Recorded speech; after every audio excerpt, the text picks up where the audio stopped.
There is a cat sitting outside your door right now who is making a decision that will change her life, not metaphorically, not poetically, literally.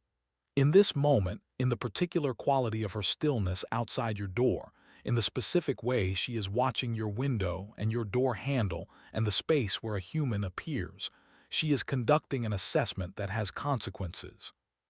The results of this assessment will determine whether she walks away from your door and continues the particular survival that stray life demands, or whether she steps across the threshold into a completely different existence. She is not hungry in the way that hunger is simple. She has been hungry before. She knows how to survive on hunger. She knows how to live in the margins and the alleys and the particular precarity of a life that is entirely her own and entirely uncertain. What she is evaluating right now is something more complicated than hunger, more dangerous than hunger, more permanent in its consequences. She is deciding whether to trust you, not whether you have food you might not whether your house is warm, you might not let her inside. She is deciding whether the risk of being seen wanting something from you is worth taking, whether the exposure of needing you is a risk she is willing to accept. Whether you are the kind of human who takes in cats or the kind who calls people to take them away. She is deciding whether the vulnerability of connection is safer than the invulnerability of independence. And the decision she makes, in the next few minutes, will reshape everything about the life she has been living. Welcome back to Hidden Backyard Wildlife, the channel where we sit with the small wild lives that share our yards and try to understand what they understand about the world. If you are new here, make sure you subscribe before this video is over, because what you are about to learn is going to permanently change the way you look at a stray cat sitting outside your door, because you will finally understand that the cat is not asking.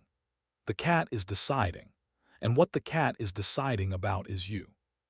Today we are walking through 8 things a stray cat is really evaluating when it sits outside your door. What each of those things tells us about the interior world of an animal that has learned, through hard experience, that connection is dangerous and independence is precarious, and the choice between them is the most important calculation a stray ever makes. Stay with me from beginning to end because decision number 6 is the one that most people never think to consider.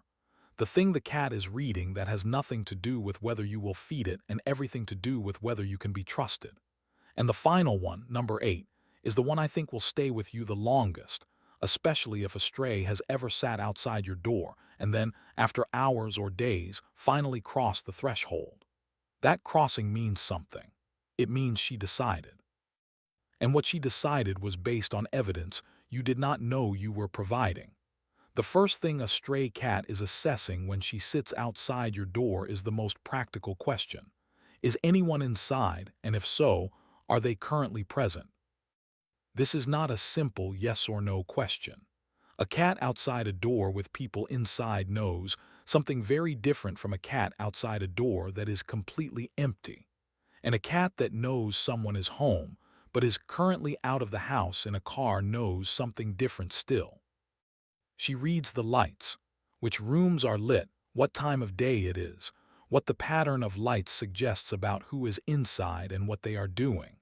She reads the acoustic profile of the house, whether she can hear movement inside, the television, a radio, the particular quiet of a sleeping household versus the particular noise of an active one. She reads the thermal signature of the door and windows. Heat loss tells her about the temperature difference between inside and outside, and what that means about whether the heat is on, whether people have been home recently, whether the house has been empty for hours or just minutes. Researchers studying stray and feral cat environmental assessment have found that cats demonstrate remarkable sensitivity to household occupancy patterns, approaching more frequently when they have determined that humans are inside and less frequently when they have determined the house is empty, suggesting a sophisticated understanding of when human contact is actually possible. She is not knocking on a random door. She has assessed whether anyone is home and what their current activity level is. The cat that sits outside your door at 3 a.m. has made a calculation about what time you are likely to open that door. The cat that appears at 7 a.m. has assessed the probability that you will emerge from your house in the next hour. She knows your schedule better than you might think. Not consciously, not with a calendar, but through the accumulated evidence of dozens of observations. What time the lights go on, what time the door opens, when the car leaves, when it returns, the particular rhythm of your household as it cycles through its days and weeks. She is betting on the timing, and she has calculated it carefully. Before she ever sees your face, before she ever hears your voice, before she ever has direct contact with you, a stray cat has built a substantial profile of what kind of person you are, constructed entirely from the environmental clues that your existence leaves behind. The clues are everywhere, if you know how to read them the way a cat reads them. She reads your garbage. What you throw away tells her about your diet, your habits, your level of care about your surroundings. A household that throws away food waste in a way that it can be scavenged is a household that, through carelessness or intention, leaves resources available. A household that has sealed garbage containers is a household that is actively managing against the possibility of animals in its waste. She reads your yard, whether you maintain it obsessively or let it go wild, whether there is shelter available, dense plants, spaces under decks, places where a cat could hide if she needed to. Whether there are birds, the presence or absence of bird feeders and bird activity tells her whether this is a property that tolerates wildlife or one that is actively managed against it. She reads your car, whether you leave it running, whether you leave windows open, whether there are things left inside that suggest you are careless with valuable items or careful, whether the car smells from outside of other animals, other cats, dogs, pets that might be inside your house. She reads your door, whether it is heavy or light, whether it seems to be kept locked or left partially ajar, whether there is a cat door already installed in it, whether there are signs that other animals have scratched at this door or passed through it. She reads your entryway, what is left outside: shoes, garden tools, food bowls, whether there are already cat things out there, evidence that other cats have come to this door before, that someone in this house has fed cats, that this is territory that has already been open to cats. Researchers studying feral cat information gathering have found that cats demonstrate detailed environmental mapping and assessment abilities. Reading human spaces for signs of danger, opportunity, previous cat presence, and resource availability, with a comprehensiveness that often surprises observers who discover how much assessment can occur without direct interaction. She has read your home the way you would read a person you were considering trusting, looking for signs of character, signs of danger, signs that connection with this person is something that has worked before. And she has drawn preliminary conclusions. Humans move in different ways, and a stray cat is exquisitely attuned to what different movement qualities mean about what kind of human is doing the moving. There is the movement of someone who is hurried, agitated, stressed. The quick steps, the jerky quality, the particular restlessness of a person whose mind is elsewhere and whose body is expressing that absence of presence. A cat notices this movement quality and files it. This human is not present, not fully, not now. There is the movement of someone who is calm, deliberate, present. The slower pace, the thoughtful quality, the particular attunement of someone moving through their space with awareness. A cat notices this too. This human is here, not just physically but actually here, paying attention to what is around them. There is the movement of someone who is kind. It is a specific thing, detectable to an animal's sensory system. It is not about speed or direction. It is about the quality of the movement when that person approaches or passes an animal, whether they move with the particular carefulness that indicates they are aware an animal might be present and are trying not to frighten it, whether they move with the particular slowness that indicates they are trying to allow an animal to approach if it wants to, whether they move with the particular openness that suggests they would welcome a cat. And there is the movement of someone who is hostile, the hurried step toward an animal that indicates intention to shoo or harm, the aggressive energy of a person who does not want animals near their house, the particular movement quality of someone who will call authorities to remove a stray. She has watched humans move for weeks or months before she ever sits outside your door. She has observed your pattern of arrival and departure.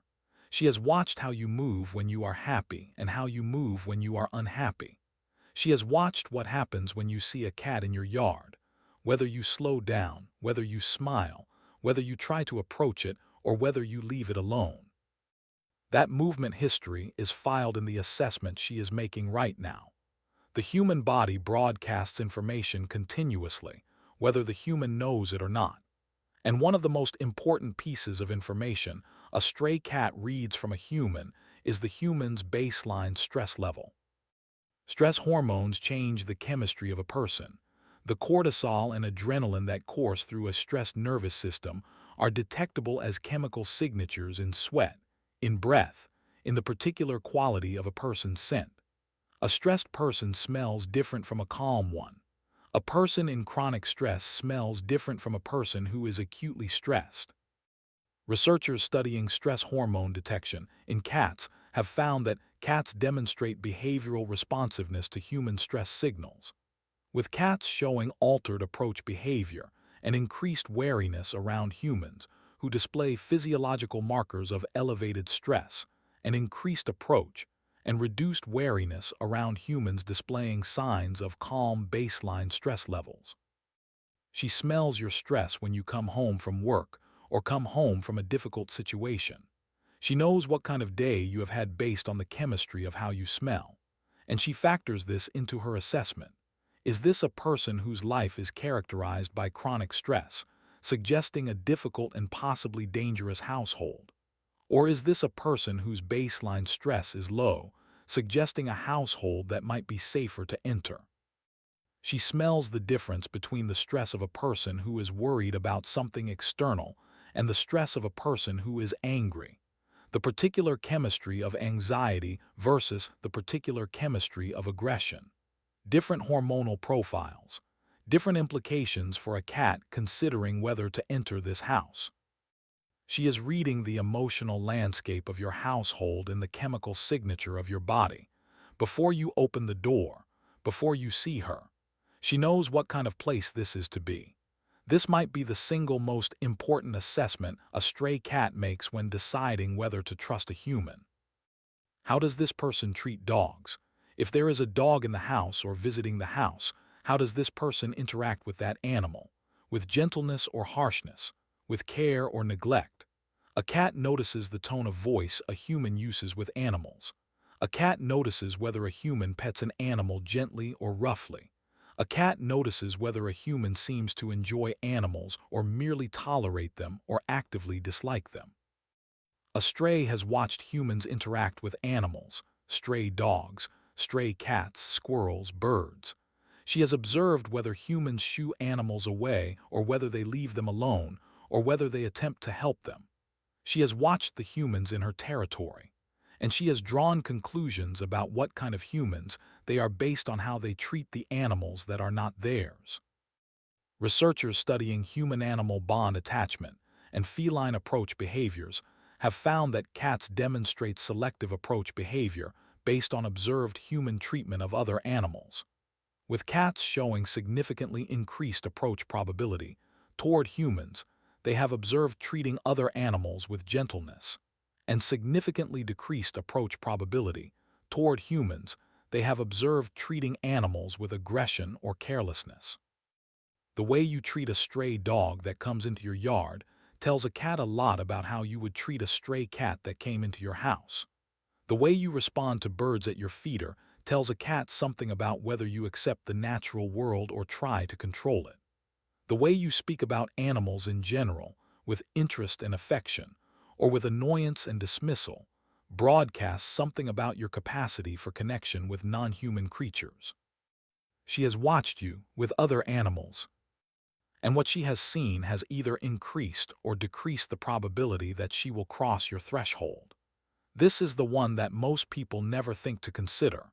The thing the cat is reading that has nothing to do with whether you will feed it and everything to do with whether you have already, in some small way, opened the door. The evidence of this is subtle but readable to a cat that knows what to look for. Has someone in your house already fed a stray? Is there evidence of cat food put out, not regularly perhaps, but sometimes, in evidence of someone's compassion for animals? Has someone already built a shelter for strays, a box outside, a covered area where a cat could sleep? Has someone already chosen, in some way, to acknowledge the existence of strays and their need for help? These are not accidental things. If there is a cat food bowl outside your door, it is there because someone who lives in your house has made a deliberate choice to feed cats. A stray cat reads this as, "This household has already crossed the line. Someone here has already decided that strays matter. Someone here has already made themselves vulnerable to caring about cats." And if someone in the house has already made themselves vulnerable to caring about one cat, there is a reasonable probability that they could make themselves vulnerable to caring about another cat. The hard part, the decision to cross the line from not caring to caring, has already been made by someone in the house. She is reading not just the food bowl but what it represents. It represents that your house is not a house that sees cats as pests to be managed. It is a house where at least one person has looked at a hungry animal and decided to do something about it. It is a house that has already said yes to cats, at least in some small way. And if they said yes once, they might say yes again. This is perhaps the most important assessment in the entire calculation, because it is the one that determines whether she can actually live in your house if she decides to cross the threshold. A stray has learned, through months or years of living outside, that she has particular needs. She needs space that is entirely hers, where she does not have to be touched, where she does not have to interact with humans if she does not want to. She needs the ability to hide. She needs the ability to move through the space without being grabbed or constrained. She needs the right to be wild, even inside a house, even inside what becomes her home. She is reading your space for whether it will allow this. Are there hidey holes? Are there places where a cat can be without being accessible to humans? Are there high perches where she can observe without being seen? Or is your house a space where everything is open and you would expect your cat to be constantly available for human interaction? She is reading your previous behavior with animals for clues about this too. If you have a dog and that dog is constantly on a leash or confined, what does that tell her about your tolerance for animal autonomy? If you have photos of your pets forced into costumes or constrained in ways that make them uncomfortable, what does that tell her? She is reading, essentially, whether you are the kind of human who wants a pet or the kind of human who wants a companion. Whether you see animals as things to be controlled or as beings with their own autonomous existence that you are privileged to share space with. Because a stray cat will not agree to be controlled, will not agree to be constantly managed or touched or constrained. She has known freedom. She will not trade that for food, not entirely. What she is willing to do is create a negotiated relationship where she has autonomy and you have the privilege of her presence, but only if you have demonstrated, through your behavior with other animals, that you are capable of respecting that autonomy. She is reading whether your house is a place where she can be a cat, not a pet. I have saved this one for last, because it is the one that contains the entire weight of the decision she is making. A stray cat has built her entire life on the principle of independence. She has survived by not needing anyone, by being entirely sufficient unto herself, by making decisions based on her own assessment of risk and benefit without waiting for anyone else's input or permission. This independence is what has kept her alive.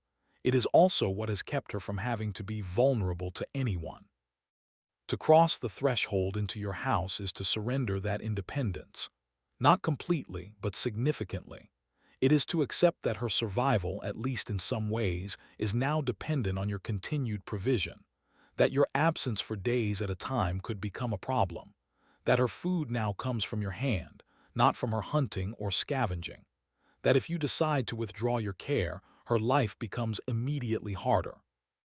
But it is also to gain something, warmth that she does not have to generate herself, food that is reliable, that appears on a predictable schedule, that she does not have to hunt, safety from predators, shelter from weather, medical care if she becomes injured or ill, a place where she can be sick without having to hide and potentially die alone in a ditch somewhere. The calculation is not simple. It is not even primarily about food or warmth. It is about whether the loss of independence is worth the gain in safety, whether the vulnerability of needing someone is tolerable in exchange for the privilege of not having to be quite so entirely alone. Researchers studying attachment behavior in feral cats have found that feral and stray cats demonstrate significant emotional responses to the decision to cohabitate with humans, with cats showing measurable stress responses associated with the loss of autonomy, while simultaneously showing measurable comfort responses associated with the new security. The decision is genuinely difficult. The trade-off is genuine. She is sitting outside your door making this decision. She knows what she will lose: the complete autonomy of her current life, the knowledge that she is entirely self-sufficient, the particular pride of surviving entirely on her own terms. She knows what she might gain: the end of the particular loneliness that has characterized her existence, the comfort of being wanted, the possibility of being touched without fear, the luxury of not having to think about where her next meal is coming from. And she is deciding whether the trade is worth making, whether she is willing to risk the vulnerability of loving something outside herself, a human, a house, a particular way of being, in exchange for the possibility that someone might decide she is worth loving back. She has sat outside your door because something in your house, your movement, your stress level, your behavior with other animals, your openness to caring for strays, your ability to let animals be themselves, something in all of that has shifted her calculation in the direction of yes, of possibility, of maybe this house, maybe this human, maybe it is time to take the risk. But she is not certain, and she will sit outside your door for hours, watching your window, evaluating one more time whether this is really what she wants to do, whether she is really willing to give up the terrible freedom she knows for the uncertain warmth she does not know. That is not a story about a cat asking for food. That is a story about a creature choosing, for the first time, whether it is worth being vulnerable, whether it is worth allowing herself to need something outside herself, whether the risk of heartbreak is tolerable in exchange for the possibility of not being entirely alone. The decision she makes will change her life. What you do when she finally crosses the threshold will confirm whether she made the right choice. Before I go, I want to ask you something, and I want you to answer in the comments below. Has a stray ever sat outside your door? Did you finally let her in? If you did, do you remember the moment when she first crossed the threshold, the particular quality of her courage and her fear mixed together? Do you remember what it meant when she finally decided to trust you? Tell me about it. What was the moment like? How long did it take her to decide? And did she turn out to be worth the risk that she was taking on you? The stories this hidden backyard wildlife community shares are some of the most extraordinary I read every week, and every single one of them matters. If anything in this video changed the way you will look at a stray sitting outside your door, if it changed what you understand about what that cat is deciding in that moment, share it with someone who would understand. Sometimes the right perspective at the right moment changes what we notice for the rest of our lives. Thank you for being here at Hidden Backyard Wildlife. If a stray has found your door and is sitting outside right now, know that she is not asking for charity. She is making a decision. She is trusting you, at least enough to sit there and be vulnerable to you, at least enough to let you see her. What you do next matters more than you know. I will see you in the next one.